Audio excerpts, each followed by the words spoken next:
Welcome student.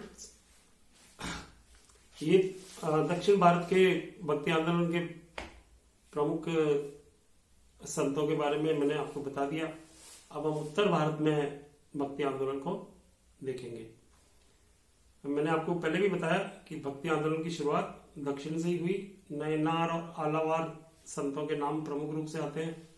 उसके बाद आदि शंकराचार्य, फिर रामानुजाचार्य, माधवाचार्य आदि के नाम सब दक्षिण भारत से ही जुड़े हुए हैं। और उत्तर भारत में जो भक्ति आंदोलन की शुरुआत है वो रामानंद से शुरू होती है। तो रामानंद का जो जन्म है वो 1299 ईस्वी में प्रयाग में हुआ, जिसको काशी और बनारस भी कहा जाता है। और इन्होंने भी रामानुजाचार्य जो दक्षिण भारत के संत थे वहां से ही उन्होंने शिक्षा ग्रहण की। तो भगवान राम जो विष्णु के अवतार थे उनकी उपासना को इन्होंने श्रेष्ठ माना। लेकिन रामानंद की एक बात थी कि वो निर्गुण और सगुण दोनों प्रकार की भक्ति को भी सही मानते थे। उन्होंने सगुण भक्ति को भी सही माना और निर्गुण भक्ति को भी सही माना। निर्गुण का अर्थ है कि ईश्वर का कोई गुण नहीं है, तब उस गुण नहीं है तो फिर मूर्ति भी नहीं बन सकती, मूर्ति नहीं है तो मंदिर भी नहीं है।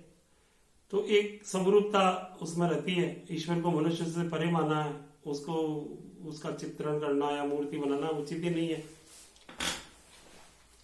वो तो एक परलौकिक शक्ति है। तो ये निर्गुण है भक्ति तो फिर भी कर रहे हैं, वो उसमें गुण नहीं है ईश्वर के, लेकिन फिर भी वो भक्ति कर रहे हैं। और सगुण भक्ति तो जो है ही, जो आप देख रहे हैं ईश्वर में जो गुण है उन गुणों के साथ उसकी उपासना करना सगुण भक्ति कहलाता है। जैसे उसमें मूर्ति पूजा विशेष करा जाती है, अच्छे परिधान पहनाना, मूर्तियों को भोग लगाना, ये सब सगुण भक्ति में आता है, जहां पर ईश्वर के विभिन्न रूपों का वर्णन किया गया है। तो सगुण भक्ति का बोलबाला ज्यादा था और सगुण भक्ति से कुछ दोष भी उत्पन्न हुए। जैसे आपने मंदिर और मूर्तियां बनाई तो उसमें शूद्रों का प्रवेश वर्जित हो गया। लेकिन निर्गुण भक्ति में ये कुछ भी नहीं है। जब मंदिर नहीं है, मूर्ति नहीं है, तो वो एक समरूपता आती है उसमें कि कोई भी समाज का कोई भी वर्ग उसमें पार्टिसिपेट कर सकता है। तो इन्होंने दोनों प्रकार की भक्ति का समर्थन किया। इनकी सबसे बड़ी खास बात थी कि उत्तर भारत में जो भक्ति आंदोलन फैला और जिन्होंने बहुत इसका प्रचार किया भक्ति का, उनमें जो महान लोग थे उत्तर भारत में, वो ज्यादातर लोग रामानंद के शिष्य थे। ये एक बड़ी आश्चर्यजनक बात है। इनके शिष्य जो थे उनमें कबीर, धन्ना, रैदास और पीपा, संत पीपा आदि के नाम आते हैं। और इनकी मृत्यु के उपरांत इनके शिष्य दो भागों में बट गए। एक तो वो पार्ट हो गया जो सगुण भक्ति का प्रचार प्रसार कर रहा है, और एक वो भाग हो गया जो निर्गुण भक्ति का प्रचार प्रसार कर रहा है। तो सगुण भक्ति में और वर्ण व्यवस्था में जो विश्वास कर रहे हैं उनमें तुलसी, नाभादास ये संत आते हैं जो रामानंद के शिष्य थे। और निर्गुण भक्ति में और वर्ण व्यवस्था में विश्वास नहीं करने वाले जो संत है उसमें कबीर का नाम बहुत प्रमुख है, और दादू, ये दोनों ही जो है, दादू तो राजस्थान से थे और कबीर का तो आपको पता ही है, कबीर को हम अलग से पढ़ेंगे। तो ये जो है निर्गुण भक्ति और वर्णाश्रम व्यवस्था को ये नहीं मानते थे। वर्ण व्यवस्था में इनका विश्वास नहीं था और निर्गुण भक्ति के उपासक थे। तो इस प्रकार जो है इन साधु संतों के प्रयास से भक्ति मार्ग बहुत पॉपुलर, लोकप्रिय हुआ। और कबीर, नानक, रैदास, दादू ये तो सब निर्गुण भक्ति की ओर चले गए।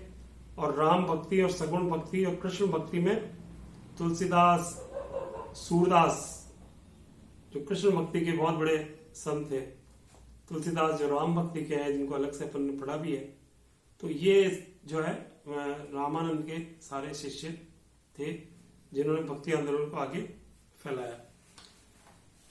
रामानंद के आश्रम से निकले हुए शिष्यों में यदि आप बात करें तो सबसे प्रमुख जो और जो सबसे ज्यादा आकर्षित करते हैं वो कबीर हैं। अभी हम निर्गुण भक्ति की बात कर रहे थे।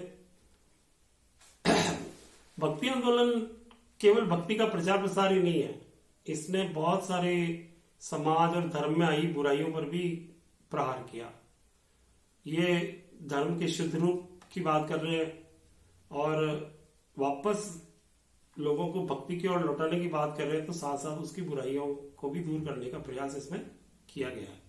सभी के सभी संत समाज और धर्म की बुराइयों पर नहीं बोल रहे हैं, लेकिन इसमें बहुत सारे संत ऐसे भी हुए जो कर्म कांडों पर, धर्म की और समाज की बुराइयों पर जबरदस्त प्रहार करते हैं और भक्ति के शुद्ध स्वरूप की विवेचना वो करते हैं। कबीर के बारे में ये कहा जाता है कि कबीर का कभी पता नहीं लगा कि कबीर किसकी संतान थे। ऐसा कहा जाता है कि किसी माता ने इनको जन्म दिया और उसको छिपाने के लिए इन्होंने टोकरी में उसको गंगा में बहा दिया।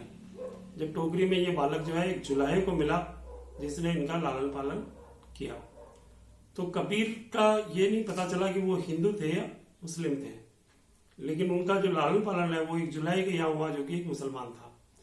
तो भले पैदाइश ही हो सकता है कि कबीर हिंदू हो, लेकिन उन्होंने इस्लाम को भी बहुत गौर से देखा। और जो कबीर ने भक्ति, निर्गुण भक्ति प्रतिपादित की, वो तो उसकी और गुरु महिमा, वो उनकी बड़ी विशेषताएं हैं, हम उसको डिटेल में भी पढ़ना चाहेंगे। लेकिन जो खास बात जिसके लिए हम कबीर को याद करते हैं वो ये है कि उस युग में, उस मध्यकाल में, जो अंधकार युग कहा जाता है, जहां पर इतनी तीक्ष्ण वाणी से उन्होंने कठमुल्लाओं पर, धर्म की रूढ़ियों पर, हमारे कर्म कांडों पर, और किस प्रकार से हमने धर्म को परिवर्तित कर दिया, अपने मूल स्वरूप से उसको चेंज कर दिया अपने स्वार्थ के लिए, किस प्रकार से ब्राह्मणों ने उनके स्वरूप को बदल दिया। आत्मा, परमात्मा और मोक्ष, इन तीन बिंदुओं से परे हटके भौतिक लाभ के लिए हम धर्म और कर्म कांडों में डूब गए। इन सब से कबीर जो है बहुत ही विरक्त नजर आते हैं और उनकी रचनाओं में, उनके दोहों में इन पर जबरदस्त प्रहार है। मूर्ति पूजा के भी वो घोर विरोधी है। मतलब जो भी प्रचलित धारणाएं धर्म की थी और जिनमें लोग डूबे हुए हैं, उन सब का कबीर विरोध करते हैं और धर्म के शुद्ध तात्विक स्वरूप की वो बात करते हैं।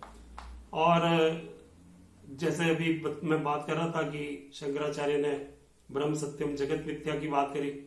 जगत को मिथ्या कह देना, माया कह देना आसान है, लेकिन उसको वास्तविक रूप से आप माया स्वीकार कर लेंगे तो फिर आप तो फकीर ही हो जाएंगे। तो कबीर कुछ इसी तरह की बात करते हैं कि संसार में किस तरह से आप लिप्त हैं, जो क्षणिक है, जो स्थायी नहीं है जीवन, बुलबुले के समान आपका जीवन है, और फिर भी आप मोह माया में, धन में, लालच में, इनमें सब में डूबे हुए हैं और आप पाप के भागी बनते चले जा रहे हैं। तो कबीर का जो शिक्षाएं हैं वो हम अलग से थोड़ा डिटेल उसको और पढ़ना चाहेंगे। तो नेक्स्ट जब हम वीडियो बनाएंगे तो हम कबीर के बारे में डिटेल से जानेंगे कि वो क्या कहते थे। और आज भी 21वीं शताब्दी के इस तीसरे दशक में 2021 में भी कबीर अपना महत्व नहीं खो पाए। कबीर आज भी उतना ही प्रासंगिक है। आज भी कबीर की समाज और धर्म को उतनी ही जरूरत है जितनी उस समय में थी। तो ये बहुत ही महत्वपूर्ण है कबीर को जानना कि वो क्या कहना चाह रहे थे। और ये आई ओपनिंग है कि आंखें हमारी खोल देते हैं कबीर कि हम किस धर्म समाज में किसी परंपराओं को क्यों मान रहे हैं, जबकि हमारा उद्देश्य क्या होना चाहिए। ये कबीर के बारे में हम अलग से जानेंगे। Thank you.